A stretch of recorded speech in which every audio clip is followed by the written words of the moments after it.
Hey everybody, welcome to the PC Perspective Podcast. This is episode 331, being recorded on New Year's Eve. New Year's Eve 2014? Mm-hmm. I'm Ryan Schrout. I'm Josh Walrath. I'm Alan Malentano. I'm Sebastian Peak. I got confused there because it's like New Year's Eve, but it's New Year's Eve of the New Year's 2015. Yes. But We're not there yet. wouldn't you just call it like last day 2014 instead of We're not there yet, man. New Year's? Stay on target. Well, it just doesn't make any sense. Oh. You don't make any sense. Well, this is true. It's our last podcast of the year. It's very sad. We'll be canceling the podcast after this episode. Firing everyone. I think I threaten that every year. Move to Fiji. Yeah, but that's on your own dime. So it's the last day of the year. We're going to do a podcast. We're recording it earlier in the day than normal. You can't tell based on this shot, but if you look at Josh's shot on the video, you can obviously tell that it is never that bright in Wyoming. He has a window there with sun coming in? I've got two windows. Wow. I've never even seen that room in the daylight. I'm pretty sure Wyoming doesn't get the sun. I think that's a bright light he put outside. Hey, you know what? It has warmed up today. Yeah, it went from negative 27. Now it's only negative 14. Sweet. It was 18 when I got in my car this morning. Yep. Sebastian, how about you? How cold is it? It's like 27. How are you in the warmest of all of us? It's kind of weird. I don't know. We haven't even had any snow. It's been green all through Christmas. That's unusual, isn't it? Yeah. Up in Kalamazoo. That's in the southern quadrant of the state. I see. Sure. Gotcha. Quadrants. We'll divide it up like that. So we're going to talk about some of the hardware stuff and reviews that have come by this week and a half because we didn't record one last week because of Christmas. But we're really going to get into kind of a discussion of what was good and what was bad about the year of 2014 in terms of PC hardware. Do some crappy nominations for categories that don't really matter, but then just to discuss it and have some fun as we go. Jeremy is still on Canadian vacation, which I think his snowmobile maybe broke down. And they had another day of travel from the ice fishing location. Most of that is not a lie, by the way. Most of that is not beer-powered snowmobile. Right. His would probably be whiskey-powered. Mm-hmm. Yeah. But yeah. Get more horsepower. And that makes more sense as a fuel substitute as well. So, but quick reminder here, if this is the first time you've joined us, that's kind of weird, but welcome. We record the show on Wednesdays most of the time at 10 p.m. Eastern, 7 p.m. Pacific at PCPer.com/live. However, you are joining in at an odd time where we're recording this at 2 p.m. on a Wednesday, and the next successive podcast will all be recorded at some random time in the middle of the night, courtesy of being at CES. Vegas time. Vegas. Yeah. Random middle of the night Vegas time. So at some point coming up this week, we may do one on Sunday night starting, or we may start not until Monday night. We should probably do Sunday night, I guess. Because and you'll see us recording it all together, sitting next to each other comfortably on a couch inside a hotel at the MGM, or inside a room at the MGM, I guess I should say. So you'll want to sign up for this mailing list for this reason, right? If you go to PCPer.com/subscribe, you'll get a little form here with your name and your email address, and that's all we're asking for you, those two bits of information. And then we will send out an email probably 35 minutes to an hour ahead of when we actually start streaming the podcast. We will live stream the podcasts from CES, and this will help you make sure you know about it, because it will not be a fixed time slot until we kind of know when we all get back from our meetings and recover and eat dinner and all that other kind of crap that we tend to do. So it will be up in the air a little bit next week. And then after that, we'll kind of go back into our normal weekly schedule. So let's talk about a few things that have happened since we last been on the podcast. We're going to go through these a little bit quicker than normal so we can jump into the best of, worst of 2014 discussion. Maury, for example, posted a review of the Gigabyte X99 Gaming G1 Wi-Fi motherboard. It's an X99 board, as the name insinuates, and it's quite large. And it has PCI Express slots. It has DIMM slots, DDR4 DIMM slots, if you will. This is so their gaming series. I don't know if I would consider this their flagship product or kind of somewhere in the middle. It does have an MSRP of $349, so it is quite expensive, but it has a lot of interesting features. They're in this kind of diagram here that they're showing on the first page of Maury's review. You obviously have the standards that come with the X99. You've got your 4-channel DDR4 memory, and you've got your LGA, is that 2011? Yeah, slot still. Yeah, V3, that's right. But it has killer networking, which is positive or negative, depending on how you look at it. Quad-core creative sound core 3D, which sounds fancy. I mean, quad-core sound.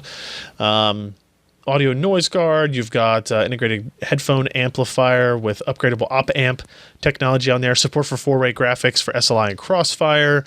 Dual band 802.11 AC. Bluetooth 4.0. Dual M.2 connectors. Quite a lot of stuff on here. SATA Express, 10 SATA 3 connectors. There's a lot of stuff on here. This is also one of the boards that uses the power stage MOSFET technology, I guess.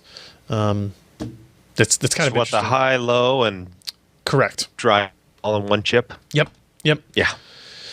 The op amp is still an interesting thing. I'm not sure how many people are taking advantage of that to upgrade their op amps. I mean, it comes with just a standard one, right? It does. So. It does. It comes with one, but it is upgradable. Yeah. Yeah, and I mean, op amps are cheap. They are Cheap. Well, you can get like, some that are really expensive, right? Yeah. What expensive is what, $11? Oh, Well, sounds expensive to me. Yeah. I'm just not rolling in money like Josh over there in the minus 27 degrees. If you look at the back panel, it's got plenty USB 3. Everything's gold plated and fancy. Dual gigabit Ethernet. One of them is killer. One of them is not. I want to say Intel. So you do get a Qualcomm Atheros killer networking or Intel gigabit networking. So you get the best of both worlds there. You got an OC button and an F button, which I assume is for flash. It saved every motherboard BIOS. Wow, guys. Congratulations. So X99 motherboards, we'll talk about these a little bit when we get into our best of, worst of discussion. It's a pretty damn good board, according to Maury's review here. Good overclocking. He did have a little bit of a odd issue that was fixed with the BIOS that came out the day he released the review. with the battery? No, with the overclocking side of it. No, getting it stable using a 125 megahertz base clock, which he was unable to do before the new latest BIOS update. But then could after? Could after. I mean, that's pushing it kind of high for... Yeah, it is. Well, I mean, it's 120. You jump from 100 to 125. Oh, so you're forced to do strapping that it. jump. You're adjusting the strap. Oh. You're not like kind of incrementally doing it without adjusting everything else. Because when you move it to 125, it changes all the multipliers for the rest of the components. So, but getting to 125 is a pretty big, yeah, it is. Yeah. Selling right now for $340 or so, and it does get a gold award. The only weakness being the odd ATX 12-volt power connector implementation requiring a 1 in 3 power adapter. I'm not sure exactly what that means. But he did mark out here complexities encountered with dial-in of base overclock. So, in the positive, CMOS battery placement. Ooh. For a minute I thought when you said that when he installed the firmware, it changed the placement of the battery. Yeah, it did. It just slid it to the side a little bit. Yeah. Yeah. I'm trying to see what this 1 in 3 power adapter thing is now. So many pictures. Look at all that stuff. Can you have no recollection? Yeah, okay. Well, that's fairly standard. A little bit difficult to get to, kind of around the heat pipe and heat sinks and stuff. But so that's the Gigabyte X99 Gaming G1 motherboard. Now we're going to talk to Sebastian here real quick about the BitFenix Pandora Micro-ATX Enclosure review that has a fancy little screen on the front of it. Has a fancy screen. It's thin. Yep. And it's pretty good. Cool. Moving along. So it's a Micro-ATX case, right? So does it fit? Yeah. Its thinness kind of worries me in terms of graphics card installation. Do you think that this is kind of a limiting factor there with like the height of the regular GPUs you can use? Yeah, you can't use like the MSI's custom boards like the gaming and the Lightning series. Yeah. My Lightning 290X will not fit in this case. Right. And you can't use a Mori branded heatsink either for your CPU. I would guess you could not use a Mori branded tower heatsink for this. No, it'll fit a 240 all-in-one cooler. I put an H105 in it just to try it out, but yeah, you're kind of limited by height. Yeah. It's only 6.3 inches wide. So I like the physical design of it. It looks neat. It looks unique. That screen on the front that we have this picture here where you've put the PC Perspective logo on there. Is it just programmable through a piece of software, I assume? Yeah, it's a drag and drop software application. You download it, you drag an image over it. If it's the right size and type, it just changes the screen. Yeah. Okay. What was the kind of build process inside of it? Do you do anything positive or negative in that regards, like in terms of access to some of the specific sections?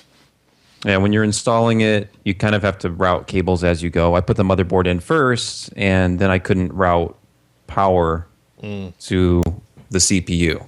So you kind of have to have cables kind of dangling. Like you see this picture you've stopped at here. There's a very small opening to even route. Yeah. Like motherboard power. So that would be for like the 8-pin power that goes right there. So as you go, you have to be really careful, and there's very little room behind the board. It became kind of a pain. I used flat cables. I had to press them down. I used zip ties, which I never do, and I got things flat enough that I could actually close the case. But there's very little room back there. Yeah, usually by the time I'm done building a system, all those cables on the back, I just start pushing the back panel until it clicks into place. It's like, you will close. It's like bowed out. Yeah, like, I have had systems like that several times. Yeah, but see, this looks very nice and neat and clean on the back here. What you did here, but this you saying that was more out of necessity, less out of OCD. Yes. Okay. Yeah, there's just not enough. That it looks like it gets thinner to the right there, like between. There's almost no space to the right if you're looking behind where the motherboard cutout is. There's a little bit of a depression to put stuff where that SSD is, and that's it. Anything stand out performance-wise in terms of temperatures or noise? No, it's very quiet. One of the more quiet cases I tested, and temps are pretty good. So it performed well. The only real limitation is, you have to have a little bit shorter air cooler. But the big thing is the price. It's still a little bit high. You're paying almost a $40 to $50 premium for that screen. There's a version without a screen. There's a version with a side window. Oh, and those range anywhere from $100 to $140. Yeah. And then that version sells usually for about $160 with the screen and no side window. Gotcha. Okay. All right. Yep. Case without power supply. Yep. 158 looks like it's selling for. So yeah. Interesting. All right. I'm trying to think. How much was that case we were looking at this week, Ken, when we did our video with the Air 240? How much is that? 70. It's like 70? Yeah, okay. It's significantly less. But, I mean, look, you can put scary pictures on there, too. Is there other things like to do with some kind of like temperature monitoring or some real-time kind of stuff? Does the software do anything other than put a logo there? Right. No, and it's a static image. Once you've loaded it, you can you can shut the computer down, and as long as it's plugged in, it still displays the image. So it's a persistent image, even if you threw Linux on there, as long as you programmed it once. You put Goatsy on there, didn't you? What's that? You put Goatsy on there, didn't you? Just a random Goatsy image. No. And then he had his family over for the holidays. My brother put an image of it's the power button there. I mean, that would be cool though, right? If it had some kind of, you could do some kind of temperature. If there was somebody who had an app that they wrote to interface with, just write a script that manually drags over an image every minute, every second. Yeah. Nice. So that is that was the BitFenix Pandora enclosure. And apparently, okay, so the windowed version, I'd be interested to see that as well, see how that ended up turning out. Next up, we'll talk to Alan about a Drobo, a new Drobo. Yes. That is much like the old Drobo. It's exactly the same as the 4-bay Drobo, which was the first Drobo that they launched. And we're done. Cool story, guys. All right. No, but this does better. This is a third generation, meaning it's the third time they've swapped the hardware inside or whatever. A Drobo, for people that don't know, is they sell network attached versions. They sell. They've done Thunderbolt. USB attached version, Thunderbolt version. They've done iSCSI only, like Drobo They're basically Pro. External storage arrays. Basically, yeah. So the one we have here is what? What kind? So this one is their 4-bay model. It's just their regular. It's just called Drobo. It's not any kind of Nothing added onto the name there. That's the base model Drobo. But the 3rd generation one is much improved in that it uses USB 3, and it does so with a more compatible chipset, because there were Drobos in the past, other Drobo models that came out with USB 3, but they were just known to be very finicky, and you'd get inconsistent speeds or just slow all the time speeds, kind of weirdness there. This one uses a much more compatible, more widely adopted chipset, which is obviously because everything I plugged it into at one full speed on. And the speeds are actually very good. We saw over 200 microsecond on reads and writes. No, for people that don't know, it's interesting to point out Drobo it's a 4-bay device. It's basically a RAID in a box, but it doesn't use RAID. It's not quote unquote RAID. Like it's doing a thing that RAID does. It's basically acting as if it was RAID 5. Right. Right. You can select RAID 6, which would be the equivalent of 2 drives worth of parity information instead of just 1 drive worth. But there's a lot of advantages with the way that they implement it, in that there's much more flexibility. Like you can switch between single and dual drive redundancy with a single checkbox, and then it just does it in the background while everything is still active. Right. Usually you can only go one direction with a... Love that band. Well, with like a hardware RAID setup with like a dedicated RAID card and server kind of hardware, right? Usually you can only go from RAID 5 to 6 by adding a drive and then doing a special kind of rebuild. It takes a very long time, right? The Drobo process is more data aware, so it pays attention to what files are where on the partition, not just on the volume. Dummy data. Yeah, it doesn't just treat all the drives as dummy data. So it gives you much more flexibility. You can mix and match the capacities of the drives you stick in there. It'll just give you as much as it can to give you 1 or 2 drives, failure protection. Worth of protection. Right. Out of whatever you have inserted into the thing, basically. It'll just give you as much as you can get out of it. And then when it does rebuilds, it only rebuilds the amount of data that is saved to it. Okay. So if you only have a couple of gig worth of data on the thing, and then a drive fails and you do your replacement, it might only take 10 minutes to do the rebuild. As opposed to doing it just once zeros across. Yeah, as opposed to having to read across all of the drives, right? So there's a lot more flexibility there, and we also took it apart just to make sure that they're still doing the things that they are known for. Like, they have a pretty large backup battery in there to make sure that nothing gets corrupted if it suddenly loses power in the middle of, disks rebuilding or drives writing or whatnot. And I did the same kind of things that I did to the original Drobo Pro review, which was I'd intentionally fail a drive, just pull a drive out and let it start rebuilding. And then I yanked the power while it was in the middle of trying to start that process, and then plugged it back in, and it just picked up back where it left off. Right. So there's backup battery and there's some flash memory that holds not just as firmware, but some of the metadata about what the array is doing at the time. So it's pretty robust as far as that goes. I did want to address some of the comments, though, because everybody that posted in the comments seems to be people that the gist I got was that they bought the Drobo, put all of their life's everything on it, and then didn't have a copy anywhere else and used it for an X number of years, and then the Drobo broke. Okay. It's a computer. Sure. It can fail, right? It can, yeah. The first generation one actually is where a lot of people have issues with, but that was the very first product they ever made, so their reliability might not have been the best. Okay. Right? So probably more of those failed than people would have liked, right? But if it failed out of the warranty period, people will claim, oh, my data is hostage. Well, your data should never be hostage. You should never have all of your eggs in one basket of storage. Sure. Right? Yeah. So it just seemed kind of, I don't know. The Drobo seemed to be a thing that hostage, people they're saying it's because what you cannot do is you can't take the hard drives out of this array, put it into another RAID array on your motherboard or something, and then read the data off of it, because it is in a kind of a proprietary Drobo format. Correct. But the same applies to any RAID, other than just a straight mirror. Right. If you're just doing RAID 1 with just 2 drives, then okay, both of those drives have the same copy of everything, and it's just one partition on either one of those, right? But every other kind of RAID, and this is a RAID 5. Any RAID 5 that you do, you can't just take that set and plug it into something else and expect it to work.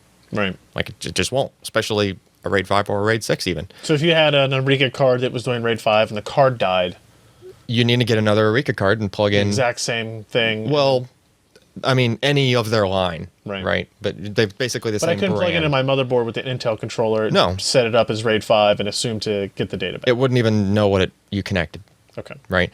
But there is actually a way to continue if you had the first or the second generation Drobo and it died on you and have a stack of 4 disks sitting somewhere in a closet. They're forward compatible with the third generation. Okay. So if someone has data that's quote unquote held hostage, well, get the third generation one. We saw it selling for like $250 Right. on Amazon. Right. I Without think it's, discs. Yeah. yeah, without discs. So take the discs that your data was sitting on, plug them into this one, fire it up, and it'll Performance-wise, we're talking about what with this? It's USB 3, so it's not going to go full USB 3 speed, but it goes good speed, right? 210 meg per second, 230 meg per second. Okay. Right. This is way faster than I've seen almost any other Drobo do. Okay. Like a 5D on Thunderbolt can beat this, but that's about it. Gotcha. Like none of the other ones would really go that fast. Even like the Drobo S, which was supposed to be super fast over USB 3, I never saw that consistently do what this one is doing. So yeah, I mean, it's good. It's pretty cheap. It's not a NAS. It's a direct connected thing, but Still, don't make this your only copy of your data. yes, That's what you're saying. Don't do that. Makes It's a bad sense. idea. Yeah. All right. Check out that review if you're interested in a little bit more detail on this latest iteration of Drobo. It doesn't have a specific model number, so that's a little bit It complicated. does. We put the model number in it's very cryptic though. It's Oh. like a Gigabyte style model number. It's one of the tags. It's DDR 3821. Yeah, sure. Yeah, that's Cool, why totally. Yeah. All right, let's jump through a couple of these other things real quick. First, Acer 1080p G-Sync monitor. We got that in 3 weeks ago, did some playing around with it, did a review of it. It's a fairly light review because it is very, very similar to other things in very specific ways, right? That It we've is a already 27-inch 1080p panel. There are lots of those, Yep. but there are no 27-inch 1080p 144 hertz panels True. other than this. So this is 144 hertz, 27-inch 1080p G-Sync. Yeah, there are smaller ones. They're 24-inch. Yeah. 1080p 144 hertz monitors. I don't think it's an accident that NVIDIA and its partners are doing that. Like What do you kind mean? of prevents direct comparison Oh. pricing wise, right? Yeah. So you can't say, well, this monitor is X more expensive than this same monitor without G-Sync because Right. that same monitor doesn't exist. Have we even seen a single 4K. direct the 4K? Yeah, the 4K you can do direct comparison. And there are, I think BenQ does a 24-inch 1080p G-Sync. Do they? I haven't seen I that. think someone does. thought they did. I thought it was announced 27 maybe. No, I think that's with 24. like hybrid mode or something. I don't know. Yeah. And then the Asus Swift is 27-inch, 20 25 yeah. by 14, 144 hertz, and Yep. that doesn't exist in any other kind of official capacity. But anyway, so this monitor is the XB270H, and we gave all those specifications, right? And it's TN panel. It's going to have your TN panel characteristics. Yep. Looks fine straight on.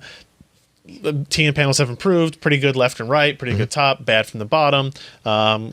Color is going to be what you get with TN. If you put a uniform color on it, sometimes depending on how you're sitting, you'll actually see a gradient. Like it'll, Yeah. because your angle is changing from top to bottom Correct. of your vision, so it might look, A couple people in the comments have mentioned light bleed. I don't remember. We turned ours back on. I didn't see any of that specifically, but that could be. No, it was one of the unit to unit. 4Ks that we noticed, but that wasn't even a G-Sync. Yeah, that I noticed bleeding. I think a lot of that stuff is unit to unit specific. It is. It's like shipping, Yeah, because I mean I've seen panels where you just kind of push on the corners and like reseat. yeah. Just push the monitor back. I mean, in. you might try actually if you get some backlight bleed, just kind of like see if the display is a little bit loose inside the actual housing. Let's see, but it does have G-Sync. We've talked about that a ton. We don't need to go over that again. Awesome. Yeah, it works great.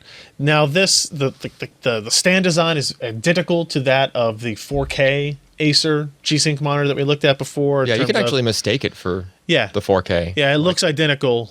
Even the box looks identical. Actually, when we got the box in for the 27-inch, I said, oh, they screwed up and sent us another of that 28-inch 4K G-Sync monitor. And it wasn't Yeah. until we kind of looked at the actual model number on it to realize it was the smaller 1080p version. This might be good for people that want to have 2 displays on their desktop and have the other one be a 4K. Right. They match, right? But they're just a little bit different in size because one's a 27, one's a 28. But yeah, they'll be pretty close. Connectivity-wise, this monitor has a 4-port USB 3.0 hub, and then it has one DisplayPort input. Right, that is a characteristic of G-Sync. Yep, that's what you get. There is that. I think it's a BenQ hybrid one that apparently you can physically switch between G-Sync mode and regular mode, and it has all the connectors. I don't know. It has like a big paddle. Because it sounds to me like it's actually changing what. Switches to the other. So it's probably switching to a different SoC, which means the monitor will probably have to reboot to do it. I'm not sure. I haven't used it yet. That seems cumbersome to me. Sure, but you're just trying to make things that stand out and do different. I don't know. I guess. Turbo button. Gaming impressions on this were pretty good, right? I mean, gaming on G-Sync is significantly better than gaming on not. Now, what's interesting about this is that it's 1080p. It requires less GPU horsepower to get higher frame rates, which means you got different refresh rates as well. Yeah. So in other words, when we did the 4K 60 hertz panel, you had to have a pretty beefy GPU to get up to the 60. Even get up to 4K to even get into 30 to 50 frames per second. Yeah. With this, you don't need nearly as much horsepower to do that. And I think I say here in the story, it's like if you have a 750 Ti right now, 1080p with all the stuff turned on, you're probably in that 30 to 60 frames per second range, which is perfect for G-Sync. But then if you upgrade to a higher end GPU later, like a 970 or 980, then you can take advantage of G-Sync as well as the higher 144 hertz refresh rate, keeping the frame rate high, all that other kind of stuff. So, and it depends on what you're playing too. I mean, it definitely does. Yeah, it definitely does. Now, the big problem with this monitor is its price. It's $599. Still cheaper than a Swift. Yes, but it's a 1080p monitor instead of a 25 by 14. That's true. The build quality of this display is not as good as the ROG Swift. And the Swift was really built like a tank. It has a very good build quality. Yeah. The other problem is, so there's no direct comparison for 1080p, 144 hertz, 27 inch. Of course. If you look at the Asus VG248QE, which was the first monitor that could be modded into it's the one that I modded. Right. That is still the most popular 144 hertz monitor. Right? Okay. That display. It's 24 inch, 1080p, 144 hertz, TN panel, no G-Sync, $269. Wow, that's even come down more since I bought it. So you're talking about $599 versus $269, $300 difference to get 27 inch instead of 24. Yeah. G-Sync instead of not G-Sync. Although I will say that the image quality is going to be better on the new panel. Because the Acer, that older Asus 24-inch 1080p panel, like it was just really. I'd be curious to see if they've changed that since you've had it. Because I mean, think about it. It's been a full year. You think they changed the glass in the panel and didn't change the model number? Well, yeah, they probably wouldn't have done that. Yeah. That's the best example of how TN panels look bad. Is what I would say. It's like that display. Yeah. The AOC 24-inch G-Sync's about $450 too, which is not a good price. See, we'll talk about this later here on the show, but like $599 is too much for this. It really is. Right, the 4K G-Sync, I think it actually had like $100 to $150 premium over exactly the same monitor without G-Sync. Right. This is again, you can't do exact because of the differences that we're talking about, the 24 versus 27. But you're talking about $300 or more. Yeah, so you're paying a lower that's cost too much part. More. Yeah. Right, and it just doesn't make sense now. And CES is almost here, and AMD continues to make noise about the FreeSync monitors and that they're going to be significantly less expensive. Maybe they're just going to be a feature of monitors. I mean, maybe they're just trying to. I mean, this isn't that $300 price gap. That's not going to be NVIDIA's fault, right? Like 100 to 150. I think NVIDIA has more control over it than NVIDIA wants you to believe. But to make it that much higher on a and I'm sure part of it is NVIDIA and their partners going like, hey, we don't want this to be super cheap. We want it to be seen as a premium part. We want to see it as this kind of flagship thing. Yeah. And we think we can get this much money for it because there's this demand for it. I think that demand will start to die off As soon as FreeSync is as soon out. as FreeSync is out, and if they can demonstrate that it works well. Yep. Right. And if that demand starts to die off, you'll find people that are like, I think I'm willing to switch to a Radeon card from my GeForce card in order to save. If you can save $300 on a monitor, you can get a pretty good GPU for that price. So, I think this is a good monitor. I don't think it's worth $599. Yeah, is what it comes down to. If this were $499, maybe $450, you might be able to justify it. You're $399. It's a great deal. Okay, so not a great deal, but so Asus does sell a 27-inch, 144 hertz 1080p monitor. Okay, which is probably the same glass. Yeah, it's probably the same panel.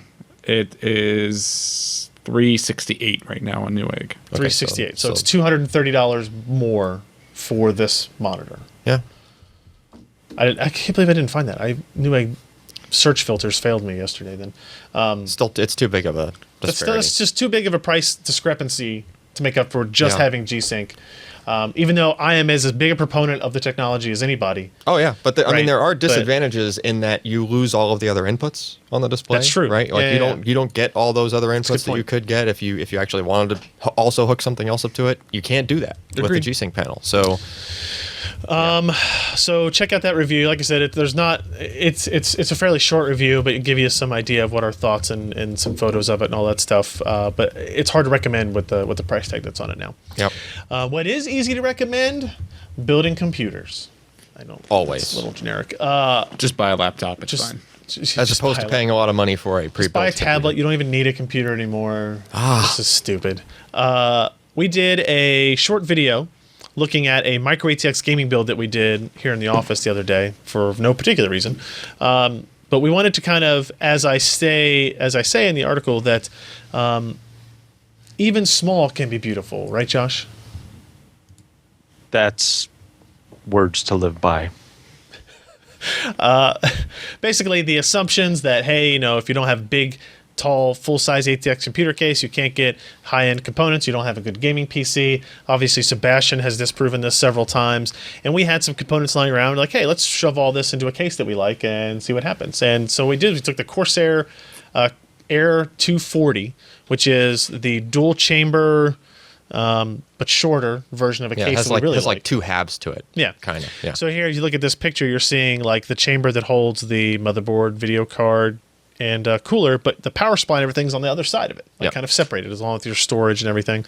So we shoved a bunch of hardware into there for about $1,500 to $1,600 worth of stuff, which I think is within the range of somebody who is looking to build a gaming PC. Mm-hmm. They don't want to build the cheapest system, but they don't want to spend $3,000. Yeah. They want to be able to be able to play all their games at least 1080p, maybe 25x14, high frame rates. Mm-hmm. Maybe you're coming from console gaming and you want to make that investment. This is the kind of build that we recommend for that. We got 4790K, highest end Haswell part, a Corsair H80i cooler. We've got a Gigabyte Z97 MX gaming motherboard, 8 gigs of DDR3 memory. We've got a GTX 970 FTW card from EVGA. An 850 EVO SSD, as well as a 2 terabyte Western Digital drive, that Corsair Air 240. Admittedly, an overpowered power supply. This is one we happen to have sitting here. Nothing we ordered in. It's a $170 power supply. It's 860 watts, which is way too much wattage for the components in here. Yeah. But it is a platinum rated, 80 plus platinum rated power supply. So you're paying a little bit more for more efficiency, which does mean you'll be able to run pretty much this system under load without the fan ever spinning. Which is a plus. Yeah. And it also gives you plenty of headroom if you wanted to add a second 970, because this case and this motherboard do support SLI. Yeah, and you could actually fit it. Yeah, barely. You could fit it in there. Yeah. Oh, yeah. I mean, it's meant to barely fit. Yeah. Multiple GPUs like that. Windows 8.1, of course, because we all support legal purchases of operating system software. $1,600 or so, and you can watch that video. We've got like more details on why we kind of picked each of these components. It's a little powerhouse of a system. It is, with all of that shoved into that little case. And if you read through the comments, I've kind of asking people, like, hey, what would you change? What would you build for a $1,500 Micro-ATX gaming platform? And so there's some people offering some suggestions in there. So jump in and kind of discuss that. Plus, I like that screenshot of me being super excited about my build. You like that? Do you feel the excitement? You like, for example, I think the only thing I would change looking back at it now is I'd probably take out that power supply, go with something in the $100 range, save $75. That's maybe like $650. Yeah. Still good quality, 80 plus gold or 80 plus. $650 is more power than it's still more than you need because the 970 is very power efficient. Yeah. And the 4790K I think is like an 88 watt part still. Put like a 212 Evo air cooler in it for $30 instead of the H80. Yeah. Use that incredibly well. I don't think we'll have any problems with height with that cooler. That's not a Cooler tall Master cooler. 212. No. Yeah, it's not a super high one. So that you get rid of that. If you want to not do any overclocking, you don't need the double thickness radiator of the H80i. But like the Z97 MX Gaming 5 motherboard has M.2 port on it. It has op amp support as well. It has some high end features in there as well. But it's only $127. It's actually fairly reasonable. Yep. I think for the amount of stuff you get with that. But yeah, any thoughts on that, Josh or Sebastian, on that build? What did I totally screw up that you would have changed? You screwed up all the things. Damn it. All the things. No, it's a nice little build. I mean, you've got a nice SSD. About the only thing I'd change. I mean, if you've got 2 gigs for a hard drive, and I know you were wanting to save money, at least go for like a black because you're going to put a lot of your Steam games on there. Sure. Yeah. Yeah, that's true. 2 terabyte black instead of 2 terabyte green. Yeah. Okay. But other than that, it looked fantastic. Sebastian, what's your critique for me? If you compare, like, it seems expensive at first. Maybe if you're like reading the site, you're like $1,600. But if you look at pre-built gaming systems, like one of the most popular Micro-ATX systems for a while was the Alienware stuff, like the Aurora R4. Oh yeah, $1,600 for that, and it would have a entry-level video card. It would have only a spinning hard drive, no SSD, a silver rated power supply. Every component here in this build, if you scroll down the list, is significantly better, and that includes a copy of Windows. You're still out the door with $1,600. Yeah. See, look at that, Sebastian backing us up for all that. No, it's always better to do the build yourself. It is.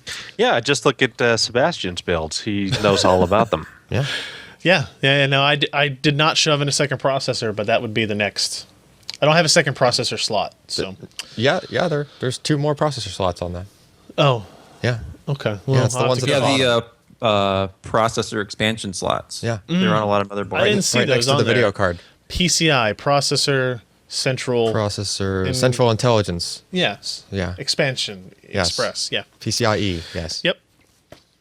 So a couple other quick things here. Our 10 days of Christmas is way over by now, but there was one I wanted to point out that we didn't mention on the last podcast. This is the most popular purchase from our 10 days of Christmas, which was the Anker 60 watt 6-port family size desktop USB charger. And those things are flipping awesome. Yeah. Like the one we have is just the 5 port 40 watt.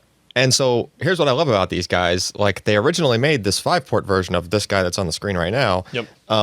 And it had an issue with it where there were fuses that would blow if you overloaded a port and like they wouldn't reset. Mm-hmm. And the company was just like, I just sent them a message through Amazon and they were just like, okay, let me have your serial number. And then they just sent me one. Like they didn't even want the old one back. Yeah. They were just like, here, there was an issue. We updated it. And they just made it right. Yep. Right. Like that easily, like no RMA, no, not waiting without one. Right. So that's good. And I mean, This new one is, so it's 60 watts. It's upgraded, an extra port. It'll do up to 2.4 amps per port or 12 amps total. It won't exceed 12 amps on it. And it's $35.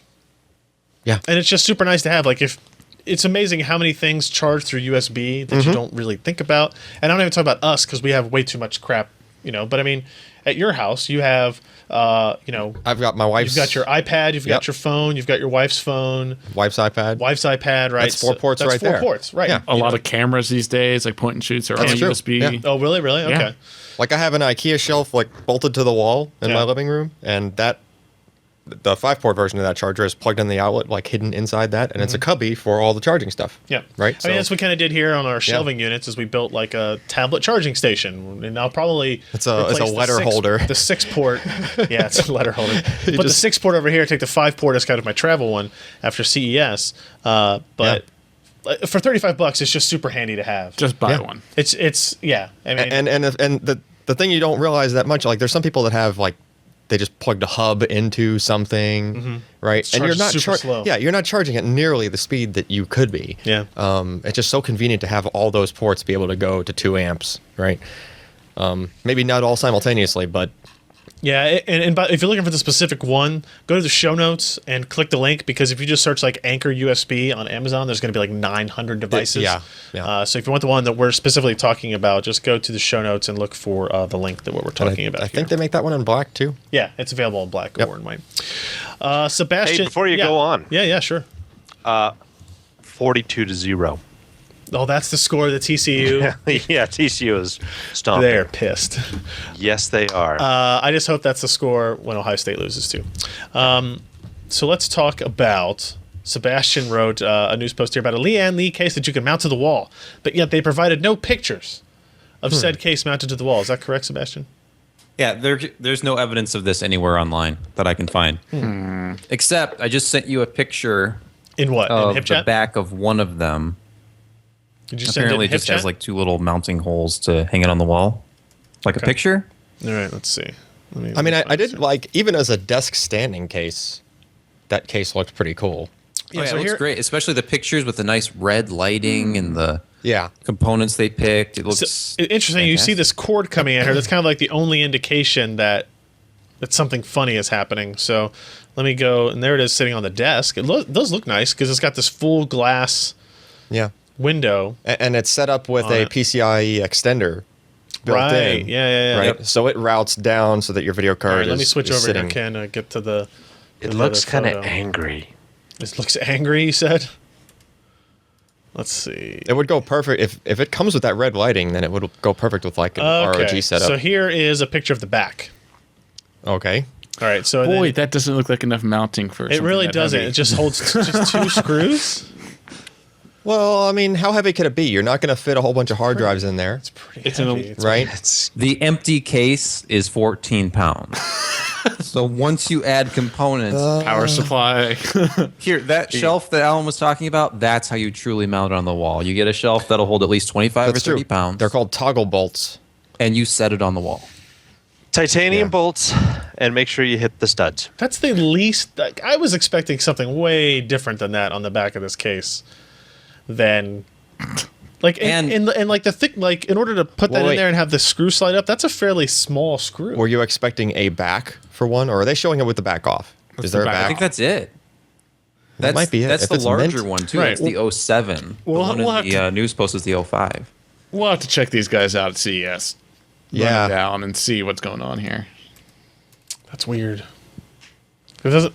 I mean, I guess you don't. You see, there's no indication in these photos here what the back is. But I Right. mean, that would look stupid if you had it on your Yeah, desk. yeah. If you had it open and in the and the back, back of that and this scene is open, right? because there's obviously feet to have it standing on a desk. If you want. Yeah. Just only look at it from that angle. It looks Yeah, great. yeah. Don't- Why would you need to look at the back? Yeah, let me see what your piece. Don't go in the back. It also looks a little expensive too. What was the price on this? Just, you know, 319. $319. Holy shit! Yeah, that's up there. I think we So could. at that price, you could just get one and make your own back for why don't we it. just I take mean, like with an all the money you save. RVZ01 and just make an acrylic top for it? And drill 2 holes in the back and put it on the wall. Yeah. 2 bigger holes. All right, well, that's the Lian Li. What's it? The PC05S. They always make truly interesting, creative cases that are always super duper expensive. Yeah, I know. Super incredibly I expensive. got Great one at model home. numbers. Oh, we had one in here. Oh, here we go. AMD GPU rumors. AMD plans 20 nanometer, but NVIDIA's waiting for 16 nanometer. Josh, any thoughts on this? According to an anonymous yeah, source. actually, it written a couple of paragraphs in the comment section. Basically, 20 nanometer planar from TSMC is not particularly appropriate for a large GPU. You've got pretty poor voltage frequency scaling for a large product. Now, if you look at Apple, they're using 20 nanometer, but it's a low-powered ARM core and low-powered graphics unit, and it's a sub 100 millimeter squared chip. Okay. So it's not big, it's low power, it's aimed to be that, and so it works perfectly fine on TSMC's process. Now, when you get to GPUs, this is the reason why they're staying at 28 nanometer, the SHP super high performance products. That it's got faster transistor switching speed. Larger GPUs do not require as much voltage to get to those higher speeds as compared to 20 nanometer. It's just too dense, not good scaling, and you're going to have problems. Now, AMD may be releasing some low-power GPUs that may be attached to CPUs, otherwise known as APUs. So we're looking at... Good trivia. What? Good trivia. Sure. But, this would be like an advanced Kabini. This would be appropriate for a 20 nanometer process. I mean, it's going to be sub 15 watts, more than likely going below 10 watts, and so you're going to gain some performance, you're going to gain some power efficiency, and it's not going to break the bank when it comes to overall power. So the next process that they're looking at, and there's a couple other rumors. One is that AMD may, in fact, be going to Global Foundries for their particular version of 28 nanometer SHP.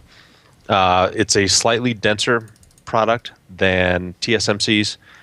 It's a little bit more power efficient, so they can scale power and frequency a little bit better.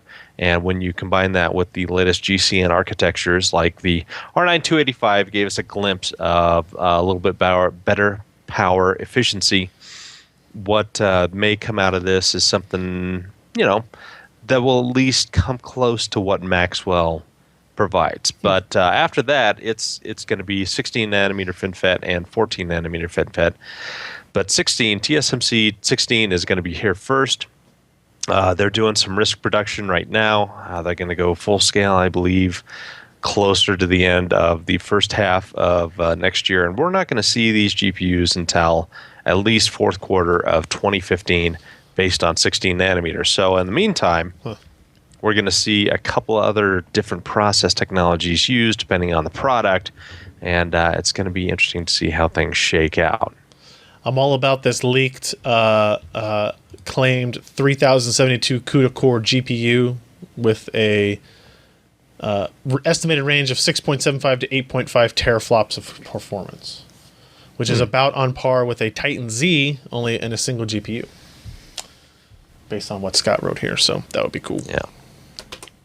All right, moving on. Our last little news bit here before we jump into our best of, worst of crap is LG is now I think the second company to announce a monitor that supports AMD FreeSync. This time they have announced the 34UM67, which is an ultra-wide 21:9 display that will support AMD FreeSync, and that they're going to be showing it off at CES next week, which is, by the way, that's only next week. Is it actually going to support it, or like in a firmware to come? So there was another news thing that happened this week where Iyama,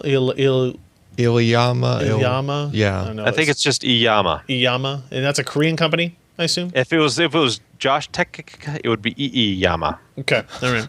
They had announced a FreeSync supported monitor that was actually for sale in the UK, right? But it didn't support FreeSync out of the box. You had to send it back to them at some point to be upgraded to support FreeSync. Oh, so it wasn't even like user flashable. The description on the sale in it said, "We will cover shipping back to us and back to you," which is like the worst case possible scenario. Yeah, I don't want to have to. I don't want to do monitor that. back for 10 days. No, to be upgraded. But whatever happens with that, this monitor claims to support FreeSync out of the box. It's not for sale yet. They haven't mentioned when it will be for sale. They haven't even really mentioned any of the other specifications, other than being a 34-inch 21:9 aspect ratio monitor. They didn't even mention the resolution, and the fact that they didn't leads me to believe that it's 2560 by 1080 rather than 3440 by 1440. Yeah. Which is fine, I mean, it's a resolution, it's there, but the 3440 by 1440s tend to be more popular now, or tend to be more exciting. I'm guessing it's going to be. Is it like IPS? I guess. Yes, IPS panel. So they're probably going to shoot for 60 frames per second, nothing higher. Unless there's some dramatic change in the panel tech, then yes, right. I would agree. So AMD is they're out there. They're kind of promoting this type of stuff. Their partners are out there.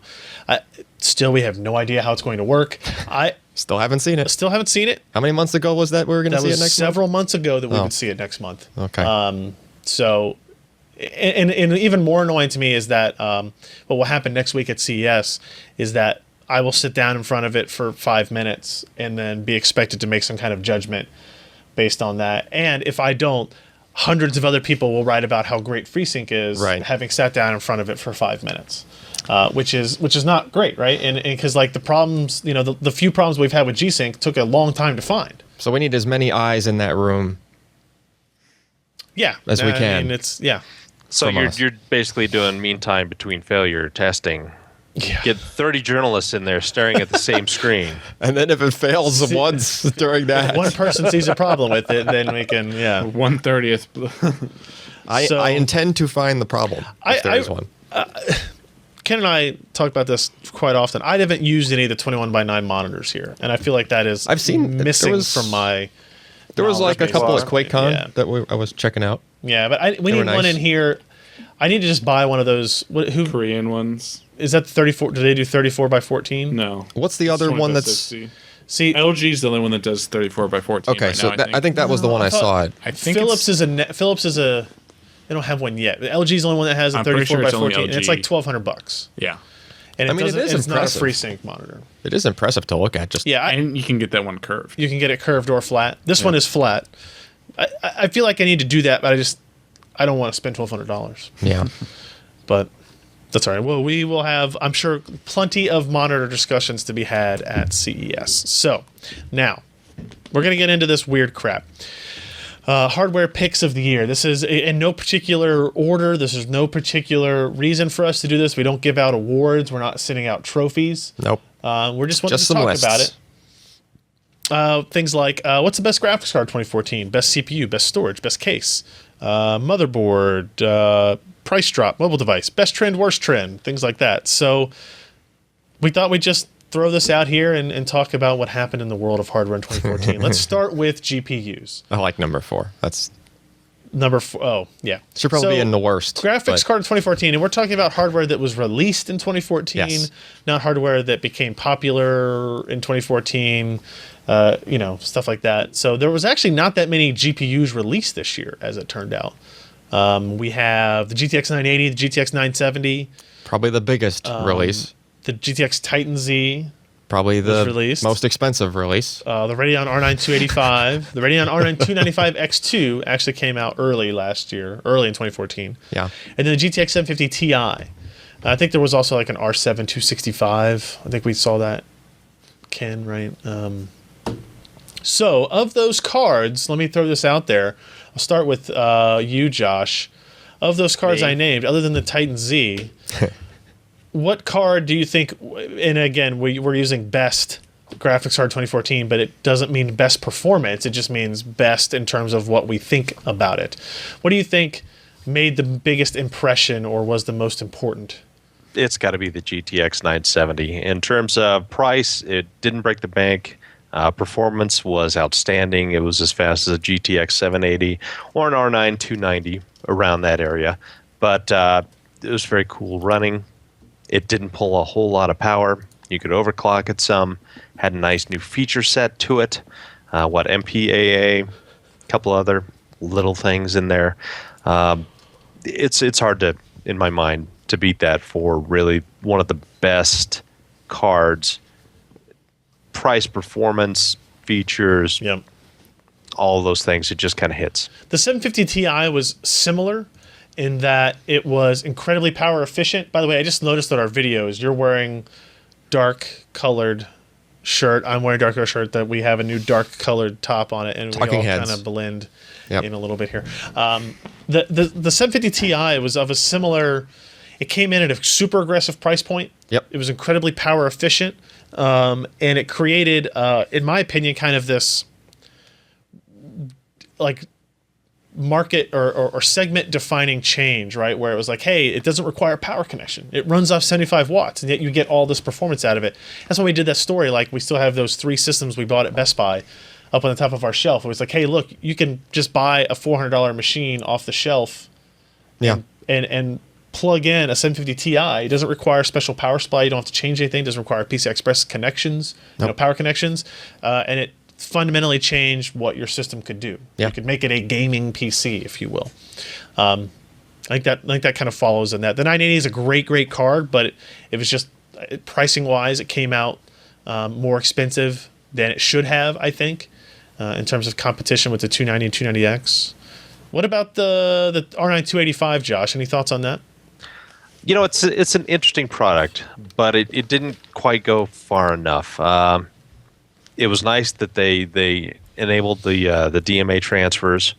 It's nice that it has true audio support, and it's good that it outperforms the R9 280 and is about 10 to 15 watts less power draw. So you get better performance. It's a less expensive board because it's 256-bit memory bus.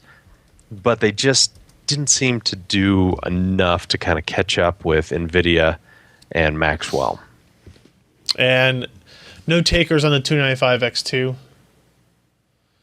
Sebastian, what are your thoughts on this? Any particular direction you like on the GPU side? I'm with you on the 750 Ti. Just most people are still using 1080p monitors, or maybe even less. Right. So to be able to buy a card for they're selling for $130 now. That'll play games at 1080p on medium settings or high settings. No external power required. It's kind of a no-brainer. I recommend it to anybody who's just trying to upgrade an older system, and works on almost anything. Yeah. How much should we take into account, Josh, that the 970, when it came out, was a super aggressive price point, but as it sits now is not a super aggressive price point? Well, it's kind of what NVIDIA does. They put the price out there, they have the products, and we just don't see any kind of erosion of pricing for a long time until they're ready to release something new. I mean, we saw a couple of dollars on the GTX 780s throughout the time that they were gone, but if we compare it to what AMD does and how aggressive they are with their price cuts, NVIDIA just kind of looks glacial in how they react, but they still have more market share and seemingly are growing it, even though their products never go down in price. Yeah. So I guess our selection here for winner would be before the 750 Ti, the 970. Alan or Ken, you guys have any I'm about to buy a 970 myself, so I just want to find a good one that has dual display ports out on it? Yeah. I think the 970 introduced some cool new features as well, right? Like changing up the config output. Well, I guess the 970 by default did not. The 980 did, but right. Super power efficient as well as high performance. I don't know. We have to make a decision here. I'm gonna. I think we go with the 970. Yeah, I think the other cards got cheaper because the 970 came out. Oh, they definitely did. It was definitely kind of like what the 280X did last year, which is where it forced everything else to adjust around it. And I feel like the 970 did that here. So, all right, let's talk about. Let's see, what's our Josh time limit at? Okay, processors of 2014. It's like an egg timer. I'll keep watching it. We have. Again, not a huge amount of releases this year. We had the 4790K processor. We had the Pentium G3258, which is that anniversary edition part. I know Sebastian is a fan of. We have the Haswell E5960X part, like the new $1,000 8-core, right? 8-core 16-thread part. Yep. And then we go down the exact opposite direction. We have the Core M5Y70 Broadwell Y. That's inside the Yoga 3 Pro and a couple of those machines. And then we have the AMD AM1 Athlon 5350, which was an interesting part. That's what Alan's been testing. Yeah, Alan's been testing that for like a storage configuration. I currently have dozens of terabytes hanging off of that thing. There you go. It's handling them very nicely. The Kaveri APU that launched in January, and then the Tegra K1 is in here as well. You know, one that I wouldn't mind adding, the Athlon X4 860, is it? Yeah. The Kaveri-based quad core that's like $80. Okay. It has no integrated graphics. It's still a 95 watt. It overclocks just as well as the rest of the Kavaris. But yeah, it's a direct competitor to that Pentium G anniversary. But I think overall it performs pretty darn well for that $80. Okay. All right. And the more I think about this, the 5960X is not the processor to have on here if we have a Haswell E. It's the 30 or the 5820. Like, yeah, the 5960X really isn't. Well, a good it's the part. 8 core. It's like, but so's it's the 8 core, I guess. But yeah, the other ones are 6, or 6 and then 4, right? So like we did testing on on both of them. Sebastian, what are your thoughts on the 3258? Because you use that in some builds. Yeah, it's great. It was going to be the kind of default budget gaming build part until games started coming out that were not optimized and properly programmed. Won't run with dual core. Yeah. So now the 860K looks really good. That's the one that runs on FM2, and then it kind of replaced the 760K. And I used the 760 when I did my budget gaming shootout article. Right. And it was pretty much neck and neck with the 3220. I didn't have the 3258 yet. Gotcha. But any thoughts on the 4790K? It's the Devil's Canyon part. What I thought was interesting about it is when it launched at the exact same price as the 4770K. Yep. That's what Intel always does with their next processor. Yeah, but they didn't kill the 4770K. Yeah. That's what was kind of that's just interesting to me. stupid. in fact, the 4770K consistently sells for more than the 4790K. That doesn't make any damn sense. I bought my 4790K on sale for $289, and at the same time, the 4770 was $339 on Amazon. This was like last month. It's still $330 every time I go to look it up. It's like $319, $329. Yes, people in the chat are saying the 5820K. Yes, I think that's a good part, but I think the 5820K is interesting in that that's a 6-core part. Yeah, with the 24 lanes. 6-core, 24 lanes. But how much is it? It's like $350. Yeah. Yep. Something like that. So I mean, Unless that's you live good near part. a micro center. Right, that's true.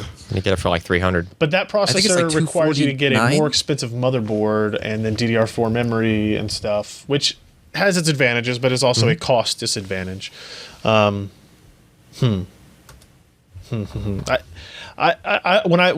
we first wrote this list out, I was leaning towards a 4790K, but It's a very boring processor. it is, except that it's 500 megahertz faster than the 4770K. Yeah. Yeah, but it's the best gaming processor hands down. It's not the best for your dollar necessarily, but it's the best processor. Maybe you could go with the 5820K being better, but it's a different platform. It's hard to compare. So it's the best gaming processor, but are you ever going to see a perf difference in a game between a 4590 and a 4790? I don't think so. 4690 and a 4790. The quad core The non-hyper i5 and the i7. Yeah. Devil's Canyon. You're not. Probably not. Probably not. Probably It's the same architecture, Maybe. same IPC. You're not using all those Yeah, threads anyway. games aren't that threaded if we're talking about gaming. Yeah. So you guys both of you really like the 860K? I mean, we used the 760K in a couple of builds last year, and it's Did we? a nice processor.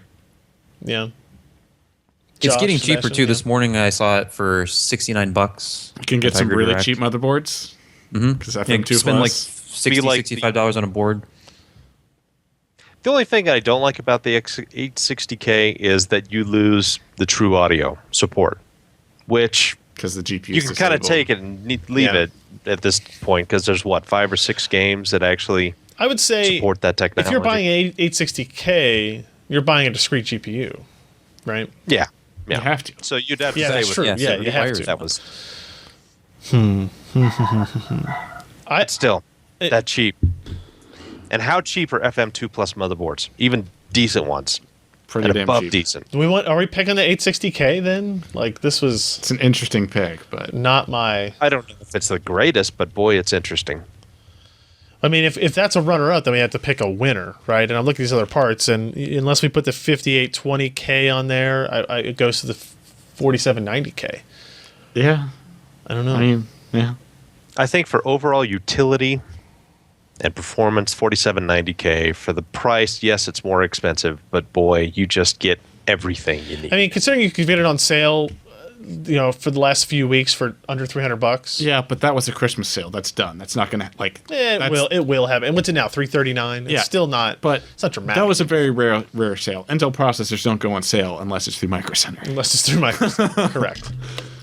It is kind of the default processor if you're building a $1,500 plus gaming computer and you're not going to X99. Just buy a 4790K. All right, we're gonna go with 4790K. And honorable mention there to the Athlon X4 860K on the $69 processor division there. Yes. Okay, storage. This one should probably be a little bit quicker.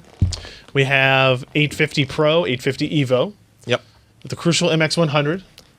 That was earlier on, but very low cost per gig. That was a Right. big deal with that, right? Was. Intel P37 PCI Express solid state. Fire-breathing incredibly expensive, but demon. incredibly fast. Yep. Generic here, 6 terabyte hard drives. Just the fact that they're out, right? Mm-hmm. Yep. The Intel SSD 730 series that also launched early in January. Very early in the year. And then Silicon Motion SM2246EN based SSDs, which would be examples of what? It's in the Force LX, the Angel Bird. Okay. One of the ADATA 610. the ADATA 610s, Okay. right? It's basically a thank God we're getting rid of SandForce. Basically, Controller, okay. yeah, that's kind of its claim to fame is that you don't have to. Hopefully, people will shift to that from SandForce. It's actually performed very well, especially in sequentials. I remember that when that one was really fast. Do we just go straight into 850 Evo as the winner on this, or do we want to look at the Crucial MX100 because it offers performance at a lower price? I think it's not going to take very long for the 850 Evo to be competing with all of those guys, but it just launched, and we don't have enough time since it launched to know for sure. Because it was literally 2 weeks ago. It launched. Yeah. Yeah. The SSD of the year is the P3700. You think it's the P3700? Yeah. For performance? It's the best SSD. Well, it is. Yes, Yes. the best. But it's super expensive, and I don't have one in my computer.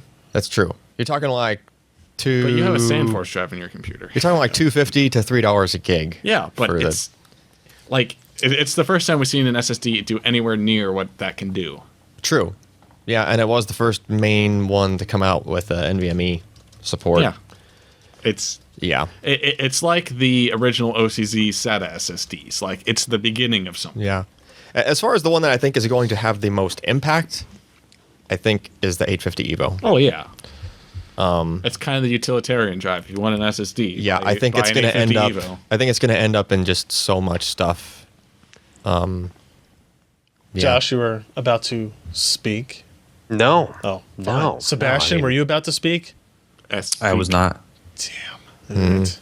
I don't Yeah, I mean, we're expecting it now. Of course, hasn't happened yet, but we're expecting a consumer version of P3700. Hopefully, Yeah, that'd be next year. but that would be next year by default. by default. Yes, has to be. If unless it's I not get a phone happening call today. right now from Intel. 850 Pro, I think is fantastic. I think it's too expensive. It is. That's the 850 problem. Evo, part of me is actually scared to give it that award because of the issues we have with the 840 Evo. Yeah, Right. I but mean, those were fixed, and They were fixed. Crucial MX100 has the issue of decreasing performance at lower capacities. Yes. Right? The It does. P3700 is super fast. It's also kind of a revolutionary technological shift because it's not the first PCIe, but it's the first NVMe. And Correct. it's kind of pushing that vendetta. It's really pushing forward. it. That's super fast. And then the What about the shingled drives? That's not even going to be a consumer thing. Yeah, because it's write once, read Josh just wanted to mention shingles again. Here's okay. So for all the people, Shingles. Get your for all the people vaccine, that Josh. keep repeating that, not Josh, but for just generically, for all the people that keep repeating the shingled drive things, shingled hard drives are the CDR of hard drives. Not the CDRW.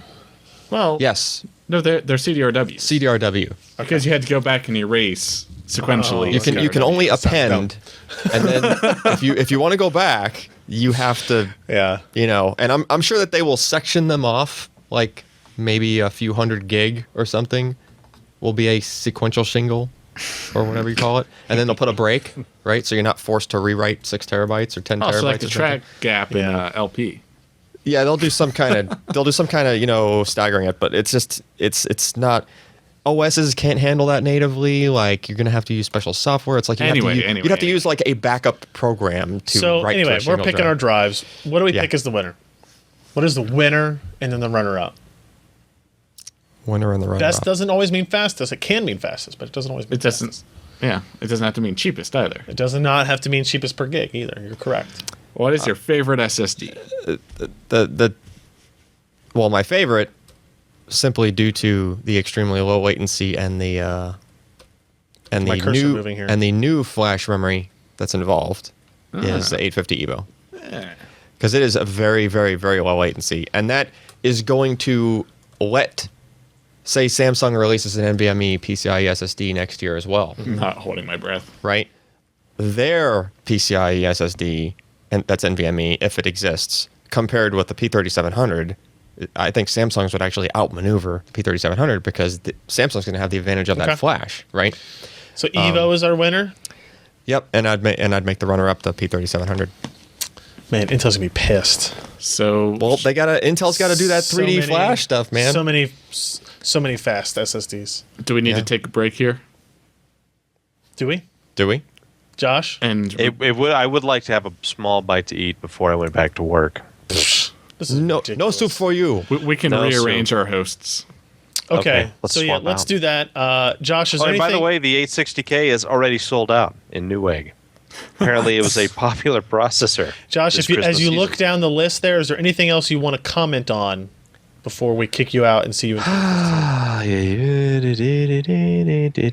anything you want to say something about the Crossblade Ranger or Yeah, that's probably the nicest FM2 Plus board that I've tested yet. It just there was not a single issue wrong with it, other than it was about $50 more expensive than the competition. But you did get quite a bit. All right. With that $50. All right, Josh, say goodbye to everybody. And if Merry Christmas and Happy New Year. Yes, indeed. Thanks. We'll see you on Friday or Saturday in crappy Las Vegas. Crappy. And for everybody watching live, we'll be right back. We're going to switch hosts. And for everybody listening, this will be an instant transition. And all right, we're going to go ahead and dive into our next category here. We're going to go into cases. This is the specific reason why we brought Sebastian on here, because as many cases as we look at, this is the toughest one because it's very subjective. Yep. There's like 9 million cases made every year or something, I believe. On the list that we have here, Sebastian put into our list for consideration is the Encase M1, the Corsair Carbide Air 240, Fractal Design Define R5, the Silverstone Raven RVZ01, and the PHT. What's that stand for again, Sebastian? Perfect Home Theater. That's right. Oh, it's perfect. Home Theater. I don't know how that could not win. Ultra low profile home theater PC case. Trying to think if there are any other ones, Ken, that you and I went through here, like the 780, the Corsair 780T. It's a nice case. It's a nice case. ATX. Yeah, I feel like are all these RVZ01? Is the Define R5 a full size case? Yeah, it's full ATX. All the other ones compatible. are mini or micro. Interestingly, just to ATX cases are boring now. They are boring. They're irrelevant. They do tend to be boring, less innovation in that direction. What was that yellow boombox looking thing that we had? 380T? The 380T. That was another one. If we just look at this list of 5 cases, Sebastian, which one stands out the most to you that you enjoyed using? Well, I won't deny that I have feelings for the M1 beyond that of ordinary friendship. But I had to send it away. So it's safer for everybody. And yeah. But that case basically, if you were to stack up the components that could fit inside of it on a desk, and then create an enclosure that barely covered it, that's about the size of it. So pretty much the ideal mini ITX case. I haven't found anything nearly as good since. Then you have like the Raven that you reviewed, Ryan, back at the beginning of the year. kind of the defining like Steambox looking enclosure. Correct. And of course, Steambox it's the year that wasn't for Windows free gaming, so that didn't really take off. But it seems like everybody kind of uses that design, the flatter horizontal design with the 90-degree video card. And the Define R5 was interesting because it's just kind of such a mature standard, but they did a really good job with cooling and efficient use of space. But I would still say the M1 was the best made, most interesting case that I saw, at least in 2014. Now, Ken, do you remember, did we pick the Air 540 last year? We did. Okay. Because the Air 240 is basically the exact same case, just shrunk down, right? I think the Air 240 does some interesting stuff. And again, I don't see every case. So when I say some things like, hey, look how cool this thing is, there are probably other cases that have done it, perhaps. But the fact that on the Air 240, every panel comes off. Yep. Right. And you kind of you start working with the skeleton first, and you can put it all back in. So much easier. That way. I assume, is that what the N1 did as well? Or the M1? Yeah. If you look at the review at the beginning of the build, I just have taken every panel off. The top panels, the side panels just popped off. And you ended up with, after removing a couple screws, just a basic skeleton like you're describing. Yeah. So you built it as a skeleton, then you push the panels back onto it to finish the build. Right. Yeah, and the Air 240 has the compartmentalization side of it. It's got the top mount 2.5-inch drives, the side mount 3.5-inch, or the back mount actually, I guess 3.5-inch drives. You've got room for a fairly long power supply if you wanted to in that case. Now, but the Air 240 is like a Micro-ATX case that's just like a little bit bigger, just to make things a little bit more comfortable in terms of the building side of it. How difficult was it to build inside the M1, did you think? Is it easy because you got to take all those panels off?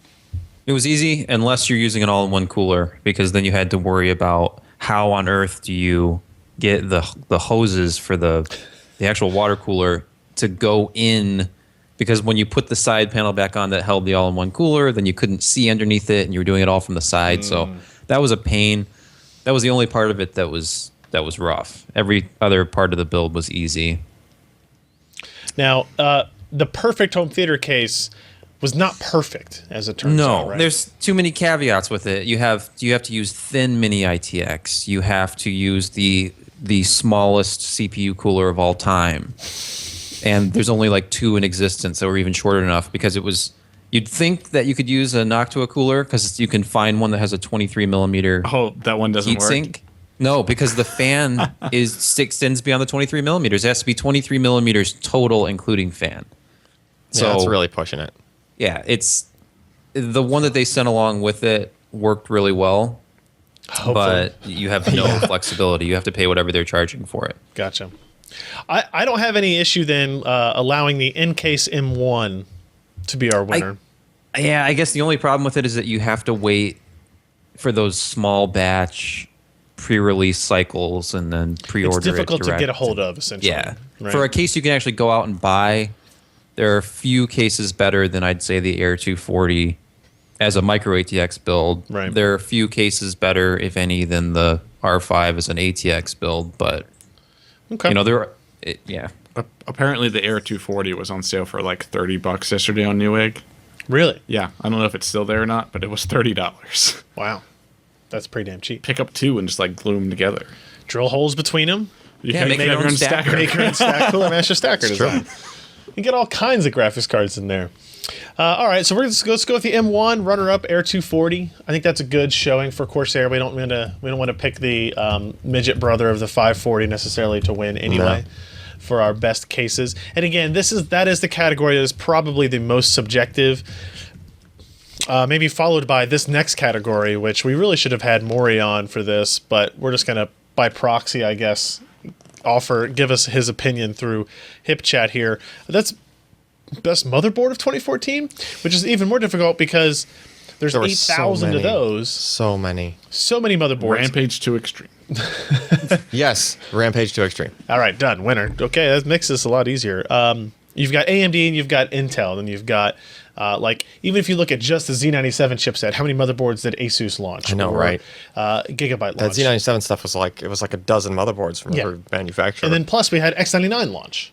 Yeah. Right. And so you can go with everything from thin mini ITX to mini ITX to MicroATX to full size ATX to eATX. It's like they almost need to make them modular at this point. Not just the fact that you put in different cards, but like they need to make like yeah. Josh had in here. This is kind of a shortened list for now.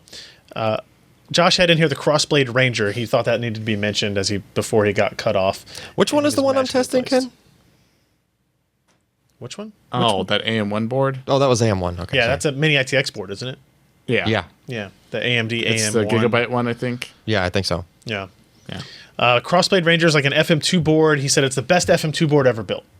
Okay. That's a pretty ringing endorsement. Yeah. I have had the Asus Z97 Deluxe, which is Asus. Is that the one with the white accents? Yeah. Yeah, that's a beautiful board. And it does. No, you're thinking of the X99. But the Z97 has white accents too, I think. Yeah, it's got the little white. no, it's got the black and gold. Oh, all right, sorry. Oh, I thought it was down there. Anyway, it is the motherboard that has everything on it. It comes with the NFC device. It comes with the wireless charging device. It has 802.11 AC. It's got M.2 support. It came with a Thunderbolt card. Oh yeah, it definitely has Bluetooth. I don't even know, but it definitely does. It comes with a Thunderbolt EX2 card. It basically I remember offered that. Yeah. everything you could want in a motherboard. It was fairly expensive, right? $399. Thunderbolt's kind of petering out, but it did have it. It is, but it's there, especially if it gains steam again. Yep. Maury really liked the Z97X Gaming G1 Black Edition. Is that right? And then let me go back here to my thing from Maury that he sent me. The X99 Deluxe. X99 Deluxe. Which is the one with the white accent. Which is the one with the white accent. And the vertical M.2 slot. Okay. Vertical M.2 mounting. Okay. And the like 50 set of ports. Because it had to do that. It had to do the vertical M.2 mounting because it's an X99 board with 8 DIMM slots and all the PCI Express. And okay, that makes sense. And then Maurice points out that the Maximus 7 formula is the best gaming board. The best gaming board that he's used this year. That's an X79. Wouldn't it be? Maximus 7. No, Maximus. Sorry, that's Z97. That's Z97. Yeah. Which I think for as many motherboards as he mentions or uses or goes through, that's a pretty ringing endorsement. It's a pretty good endorsement that the Maximus 7 formula will be the best gaming board, with the Gigabyte Z97X Gaming G1 Black Edition a close second. And then we asked specifically on the X99 front, he does say that the X99 Deluxe is probably the best board. And he wants to know if we think he's totally biased. Then maybe. Yeah. But the Maximus 7 formula, for example, has that cross chill with copper thing, the water the hybrid cooling stuff. Yeah, but it has the armor on it, kind of like the Sabertooth, the tough boards. The armor's cool, but who cares about heating your power management phases on a Z97 board? You don't need to do it. It's not necessary, but it's there. It's passive cooling works. I have it. But it is passive otherwise, right? Yeah. So M.2 PCIe supports that, Express ports. Let me see. Let me bring up that Maximus 7. See if that shows up, because that's kind of like in the ROG line, the kind of middle tier, right? It's not the extreme, right? Because this is the I guess it is a formula. Impact, right? Is that the one? No, formula. Oh, the formula. Here it is. Yeah. So if you bring cool this, looking motherboard. That's a kick-ass looking motherboard. All that, everything else equal, right? That's a killer looking board, and tons of features there. Plus, it does have that MPCIe combo card up there. You can see the cross chill, copper. If you decide to water cool it, MemOK button. Hey, it's got a MemOK button. Hey, okay. But again, this is fairly expensive. MSRP of $369, right? Whereas we talked about earlier when we were doing our Micro-ATX build that I used the Z97 MX Gaming 5. That was $127 with just about all the same features. With a lot of the same features, yeah. M.2. It had op amp on it.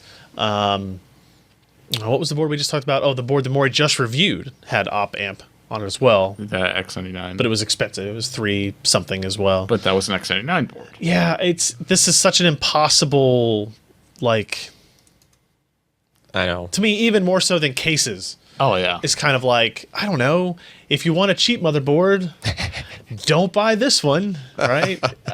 Because I do kind of feel like that after having used that MX board, it does have so much stuff on it. Yeah. It separates left and right audio channels. They're on different layers of the PCB, Smart. right?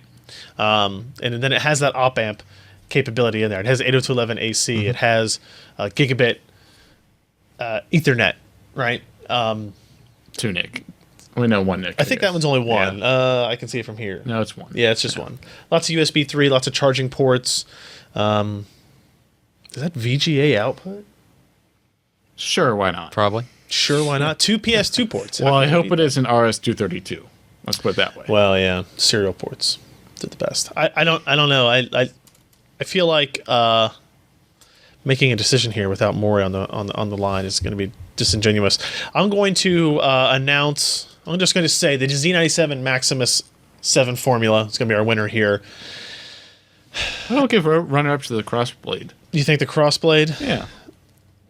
AMD boards don't get the attention they deserve. Josh is really impressed with that board. Yeah, he does talk about that boards. crap all of the time. Yeah. Yeah. We're going to go with that. And if Maury comes back and says, you guys are idiots, you need to pick this. Because the CMOS battery. Change our mind. We'll do that And too. the CMOS battery. All right, now we're going to get into kind of our more general topics. I'm going to take the mobile one out of there. Ken.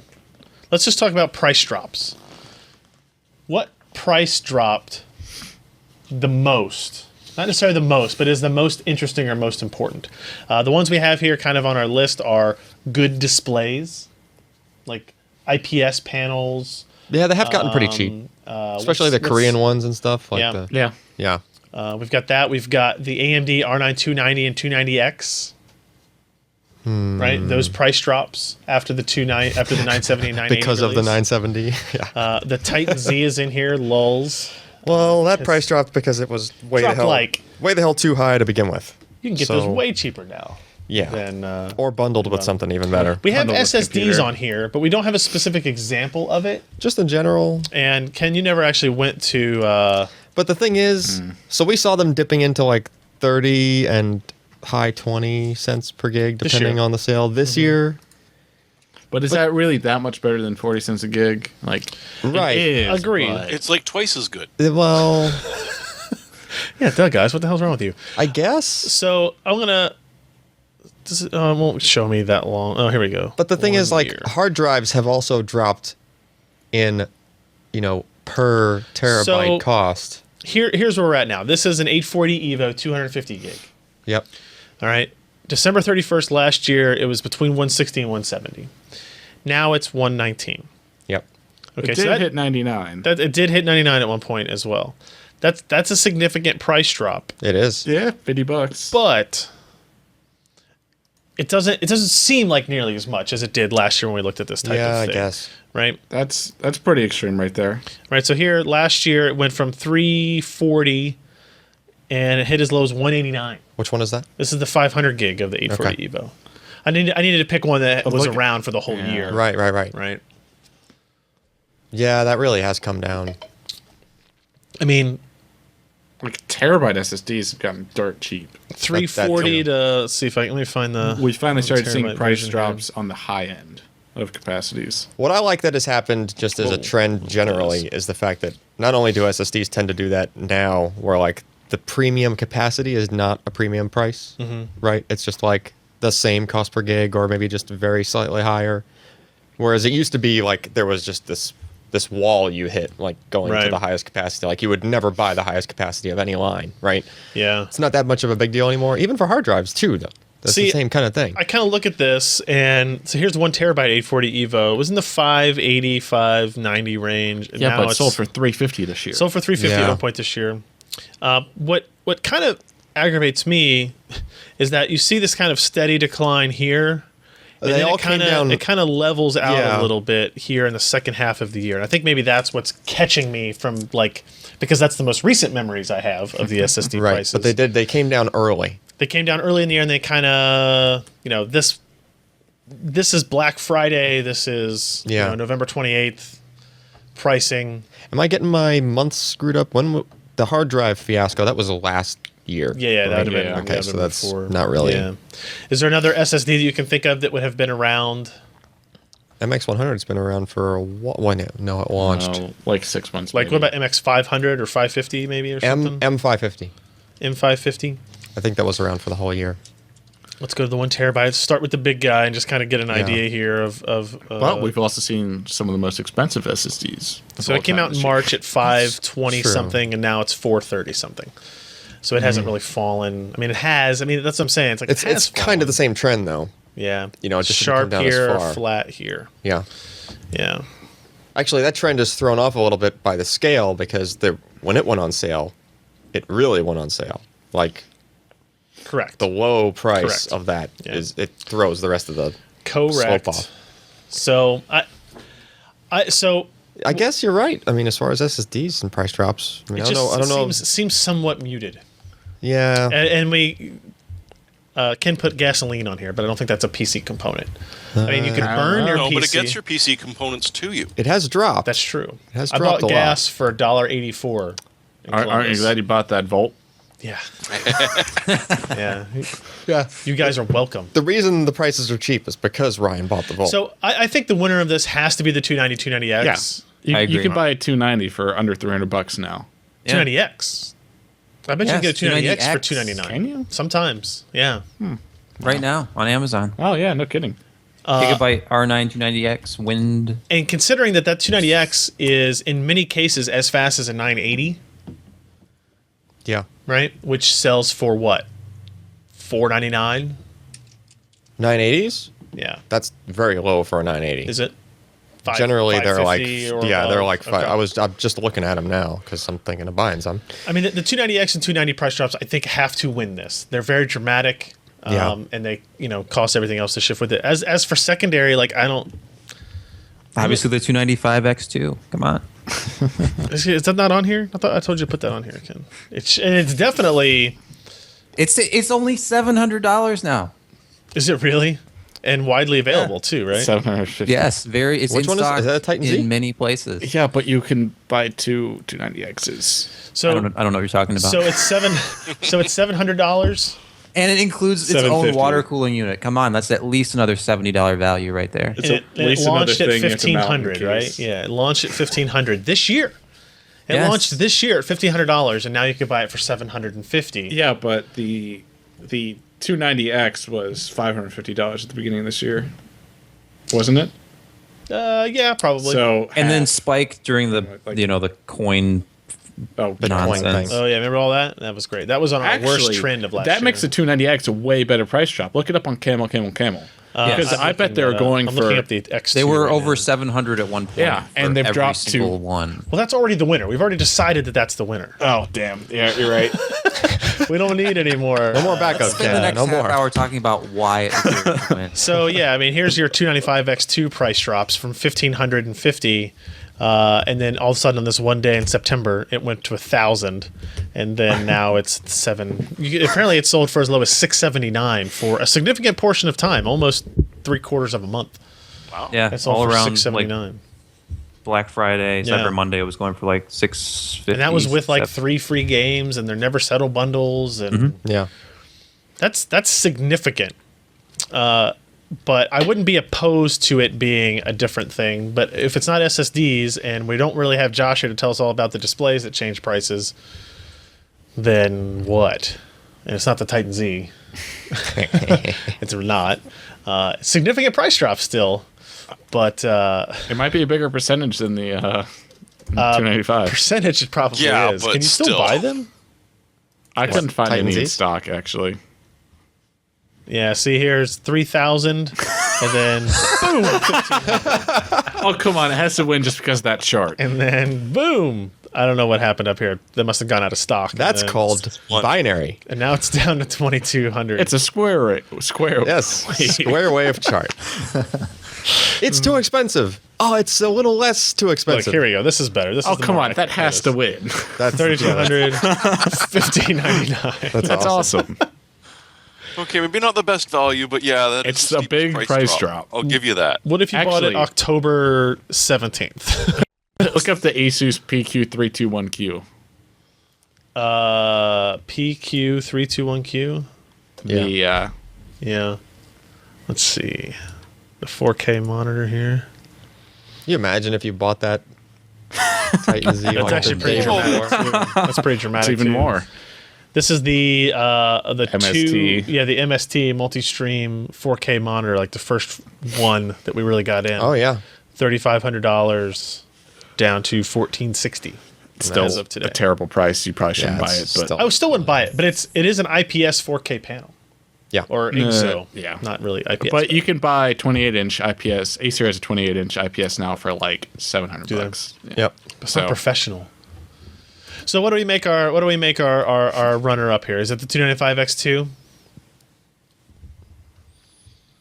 I guess. Yeah. We're just gonna leave it. There's no runner up. I don't want to do it, but by math, the Titan Z should sort of take it. But it's got to be a good value. price drop. No, it doesn't. It's got to be a good price drop, like a price drop that we're happy about. I mean, then make it happy about any SSDs. price drop, Like the price that it should have been when it SSDs launched. for sure. Then. Yeah, make the runner-up SSDs. You make the runner-up SSDs because they have come down All right. over that year. It doesn't seem like it so much the last couple months, but Yeah, they are. again, Ken, do we need to 240s take a are selling break for here? the Or same anything? price as a 120 last year. Just keep going. Just keep going. Okay, all right. Let's. We're gonna jump into to kind of round up things here. Best trend, worst trend, and these are very generic things that we're talking about. We've got items in here like best trend of 2014. Is it variable refresh rate monitors and tear-free gaming? Is it smartwatches? Is it PCI Express and NVMe storage? Gigabit internet that we have, and most of you probably don't. Is it custom water cooling kind of coming back into its own? I just spent 2 days unwater cooling my See, isn't it rig. amazing? What about 21 by 19 monitors? 21 by 19. Oh God. Well, I mean, I think that's too new to No. be a trend. You said 19, not 9. The oh, I'm sorry, 21 by 9. 21 by 20 by 9. 19 would be quite Square interesting. monitors. Close to 21 by 4 by 19. 3, yeah. So which of these trends? I wouldn't call the monitor thing a trend, the 21 by 9. What? No. Like it's just started. Like there's one. No. No. We been a went to few. QuakeCon. We went Well, to QuakeCon. there was like 2 displays. There are more 21 very by 9 popular now. monitors than there are G-Sync displays. Like probably double or triple. Okay, I'll give it that. And people are eating them up. Like if you look People at like 'em. And if that's you why I look feel at like I like need to pictures of try them. people's desk setups, like they're buying them instead of 2560 by 1440 monitors. I Yeah. don't really know why, but Yeah. I really like variable refresh rate. We'll say that, having now used it myself. yeah, but I mean, it could be a Yeah, that's trend my for problem. next I've year. never actually seen it in real life, so it's something that I love, but I can't argue that it's brilliant because I haven't seen it. Yeah. But you also haven't seen gigabit internet. Yeah, I have it work. It's just Oh, split. there you go. Oh, well, all right. Smartwatches, like, we can probably take that off this list. It's not kind of what we're trying to get to here. I don't think gigabit internet is widespread enough to be a trend yet. We just No, that was only added as a subtle dig to everyone who doesn't have it. Oh, It's true. That's why I can't add it. It's like let's just say that so we can bring it up Very that we have subtle. it. You know, like you got custom water cooling coming back to its own. You got the Aries 3 kind of using water. You know, custom water Really, cooling of its really, own. we're gonna You mean make like it to Aries enclosed 3. water cooling, right? Yeah, We're it's talking like I'm talking about custom water Yeah. cooling, not self-contained stuff. oh, you mean the kind where you actually break into the Yeah, system? where you build your own stuff. God, I'm so tired. I feel of like doing that that is coming back more so as people realize that the regularity of like the performance benefits of the self-contained all-in-one stuff has hit a wall, True, right? Yeah. true. I will just Plus, say it's it a new adds- generation of builders who haven't been so frustrated by doing it before. Yes, But they're willing to try it as a new thing. Still never done it. Those dumb like sons of like right now. I'm at the point where I'm kind of just toying around with stuff in my system, right? Like trying a pair of 680s in SLI before I go and figure out if I want to do SLI with 970s, 980s, whatever, like that kind of thing. I wouldn't be able to just toy around like that if I was doing water cooling because every change would This involve is every plumbing. argument I made to you like the last 4 years. Well, right. when you were like the big water cooling proponent. But now I will say this though: the system that I built, the main loop of that system, apart from updating the GPU like once, it went for like 6 or 7 years. Like, Right, well, that's- like a long time before I broke into it, right? Yep. And I did get a hell of an overclock right off the bat with it, to the point where it kind of sustained me for a very long time. I was like, oh, I don't really need to update the CPU because I'm already overclocked to like the equivalent of it, right?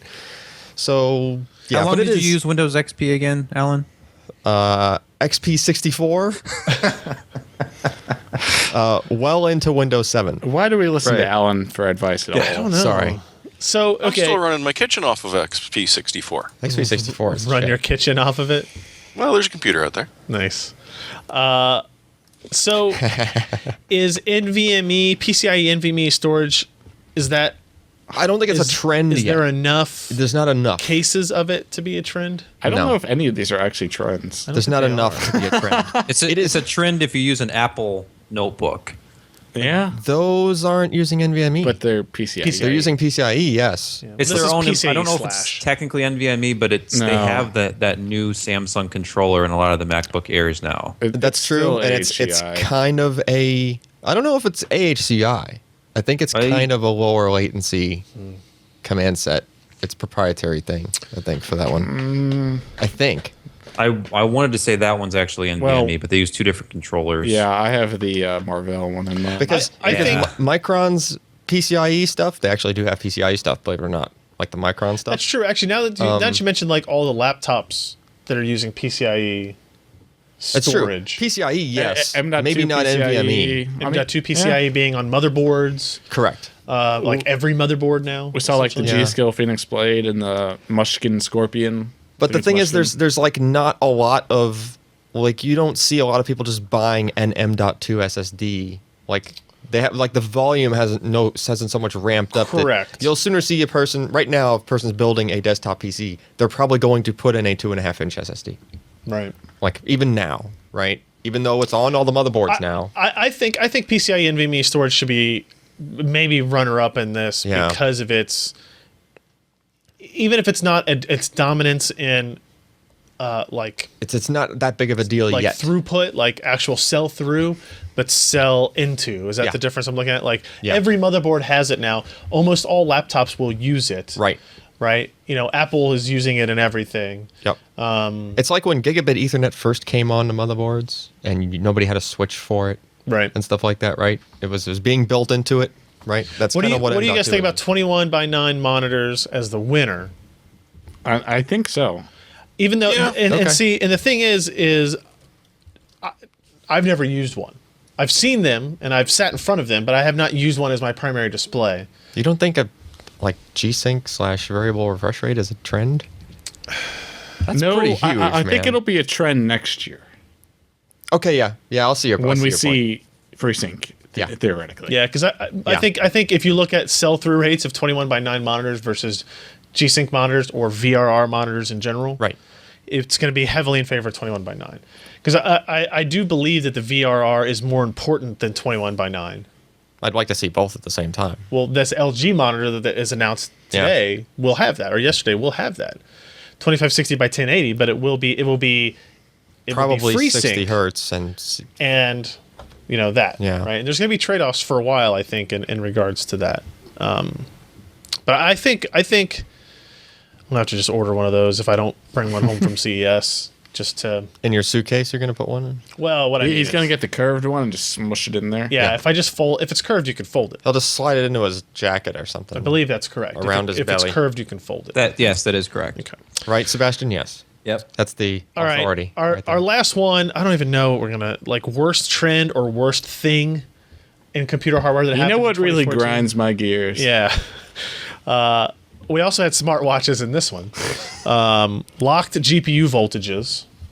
Well, we had a discussion the other day, and that might not be that big of a deal, right? But you should still be able to tweak it. Like, basically, that you don't get that much more of an overclock out maybe. of cranking the voltage higher than the rated. Possibly. you know? We have DDR4 on this list because it hasn't really like come down in price a whole bunch. Doesn't Yeah. offer a whole lot of performance improvement. Right. And If any. you require 4 DIMMs. Didn't a lot of people say that about use. DDR3 when that... Initially, yeah. This Yeah. will all change. Right. We have the 840 Evo performance issue. That was pretty bad. That's pretty bad. It took them a month to fix it, too, and then the fix was kind of... Yeah. Yeah. We have G-Sync monitor prices Way too high. on here that are way too high. Right now, they're way too high still. Yeah. Yeah. And we're months into release. Yeah. right? We have, I guess Ken put curved displays because he's a hater. Well, I mean, I don't know. I don't have a problem with curved displays. But it's such an immersive experience, Ken. I would like say you're really there. It surrounds you.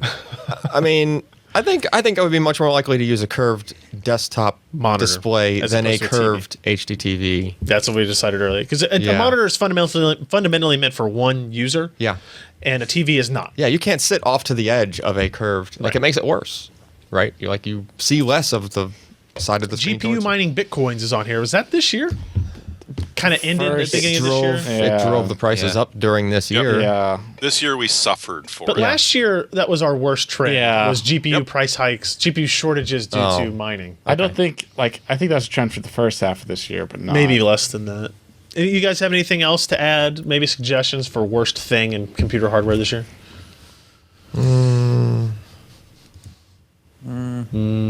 Jeremy's praying on it. Does it have to be a popular and bad thing? I mean, it Well, should be something generally, that if they're affected a lot popular, of they're people. not bad. You can't nitpick your one particular thing. No, I was thinking like the M600 from Crucial, but not. That's not a trend. Like, so few people bought that thing that they even you didn't even notice. So Oh yeah, I forgot about that SSD. that's pretty bad. Piece of crap of the year. I think it should be 840 Evo performance issues.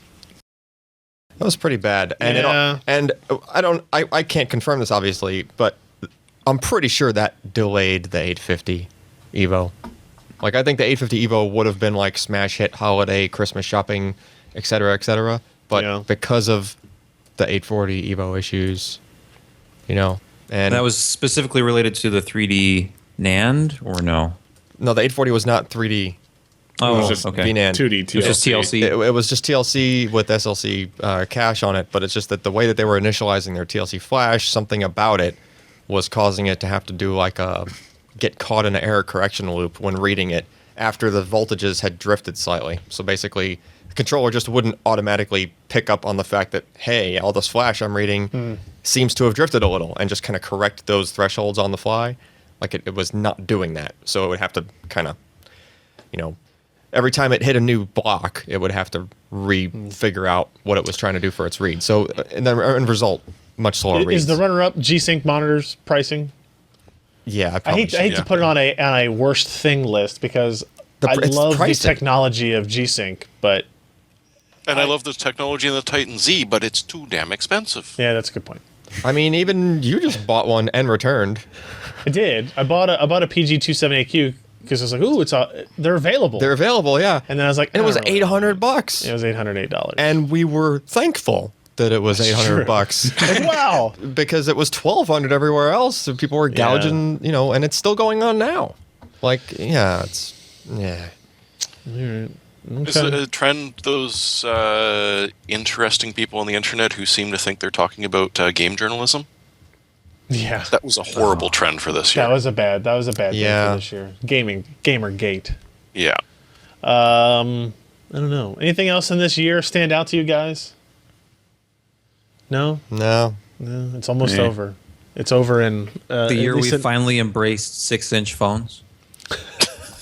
Finally. Thank you, Apple. Them that way. Hey, the Apple's only 5.5. Oh. They're exaggerating Falling slightly short. when they say it's a 6 Plus. Following short. Doesn't everyone? I heard this display Admittedly, yes. is like the same exact panel that's in your OnePlus One. Is it? Yeah. Wouldn't surprise me. That's why they had to do 1080p panel? Yeah. Yeah. That's why they had to do like their little limited availability, whatever their invite only thing on the OnePlus Because ones. Apple was buying all because their Apple inventory. bought up all the displays that they would wanted make to sense. use. Yeah. I guess that is going to round it out for 2014. Don't worry, if you're listening to us, you don't have to wait long for more podcasts. We will be at CES. Me and Ken and Alan leave on Friday night. Josh leaves Saturday morning. And I mean, we get up and running, like we have a meeting 9 a.m. on Sunday. We actually have a meeting on Saturday. We're going to see Lenovo Suite, as we always do. Yep. As our first stop at CES. That's one of the big stops. They have a lot of stuff. Yeah. They're a huge company. They have a ton of It's stuff. good to get that out of the way first thing because it's like Yeah. There's a lot of things there. Tim has a lot of news to write up. I think I already take more based on- pictures at that than any other thing. Yeah. Like usually. So I don't really know what to expect for CES. We don't have any super predictions in there. Like I can tell Probably you that FreeSync. we'll see. Well, we'll see a lot of FreeSync monitors. Hopefully, we'll see it actually working. What I think is important for AMD to show at CES for FreeSync is not just a room full of monitors that support it. That would be nice. They need to show pricing. They need to show availability timeframes. They need to not be coy about when it's going to be there, because as we've already determined, and as we bring up every time we talk about FreeSync, they were out here in what, September? Yeah, Huddy was here in And September. said we'll have you a prototype by next month. Yeah, Right. And sure as hell ain't next month. That was anymore. not September. That was like It was earlier than that, I think. that was like May, was it Was really? it that early? because my car Oh, was God, broken, yeah. and I bought a new one in June, so it was like June. Okay, that's way worse. So they need to not just. What I'm saying is I don't want to see like 6 vendors with monitors that they say, oh, they'll be available sometime in 2015. They need Right. to have very specific We want a date. things in mind. Yeah. They need to have very specific details in mind. In terms of other hardware, I don't think we're going to see a whole lot of like you're not going to see new graphics cards. Nope. You're not going to see new motherboards. We might see some displays like monitors, desktop Yep. monitors. I think we'll see some storage stuff. Well, what I mean by desktop monitors, like what was that, Ken, with the quantum dot backlighting or Oh yeah, Oh, yeah. that kind of thing. So basically more accurate or wider color gamut, Very cool. like wider than the current 99%. You know, But because 99% is so high. wider than 100%. well, They you have to realize that they like claim 110. 110%. So here's the thing: it's like 110% of the what used to be or what currently is the standard. Like That's when right. you think of that diagram with the triangle in the middle of okay. it, right? You can actually go outside of that triangle, so that's how you get 110%. That's crazy. Basically, you're just going deeper into the reds, deeper into the blues, like more of a true red or a blue, Huh. you know, or a brighter. A lot of that stuff's beyond me, so you'll have to learn all about it and learn me on it. I'll tell us all about it as it shows up. But there's that. I think we'll see some storage stuff. I think we'll see some vendors talk more about their NVMe solutions. Yeah, I'm hoping that more of that catches on with Mm-hmm. M.2 specifically. Like, I want to see a lot of M.2 SSDs that are employing NVMe controllers. I just think for most component specific stuff, Mm-hmm. you're not going to see much new this year. not at Maybe I'll be wrong. CES. Maybe I'll be wrong. You know, I mean, we have during meetings with everybody during so we'll this see. coming year, during next year, I'm expecting everybody else to announce some form of 3D NAND tech or something other than planar, right? I'm always surprised by stuff. We'll probably see, like we're gonna get hands-on with that MSI gaming notebook with the mechanical keyboard. Oh yes, That'll be there. That's our 9:00 meeting on Sunday. yes. That'll wake you up. And like I said, we've got meetings with everybody: MSI, Gigabyte, and Asus, and Yeah. Corsair, and Cooler Master, and all these guys. We've got meetings with all of them. So if they have new and interesting stuff, we'll be sure to see it. I'm sure you'll see cases. I'm sure you'll see cooling stuff. But like in terms of major CPU or GPU stuff, I think that's all going to be fairly minimized. Yeah. You'll probably see some mobile stuff from Intel in that regards. Laptops, tablets. Things of that nature, I think will be out there. So make sure you check back PCPer.com. Like I said, we'll be out there from Friday night. We'll probably start writing from Saturday evening and on. PCPer.com/CES will be the place where you can see all of our CES news kind of out there, or if you just go to the homepage, it will all be there. And again, if you want to know about when we're actually going to record the podcast live, sign up at PCPer.com/subscribe. Go to that little form, give us your name and email address, and we'll send you an email before we go live with our podcast, which we'll probably do at least three live shows from there at some point late in the night Pacific time. And they will all be 2 hours, just like this one. There will all be at least 2 hours. I don't know. It depends on how late it is, how delirious we tend to get, because I don't know. If you haven't watched any of the previous ones, you can watch previous years and see how all that went too. So we will talk to you guys then. For now, thanks for a fantastic 2014. We appreciate everybody who watches the shows and go to the websites and watch the live streams that we do and Clicks on our Amazon affiliate links. clicks on the Amazon affiliate links and actually buys stuff from it too. Clicking them just doesn't. That does help doesn't more than generate you might stuff. think. And it's been great, and you allow us to continue to do this, which is fantastic. So we will see you guys next year. I'm Ryan Shrout. I'm Jeremy Hellstrom. I'm Alan Malventano. I'm Sebastian. Josh apologizes for missing the end of the show. No, he he wanted doesn't. to eat lunch or some crap. So, bye, guys.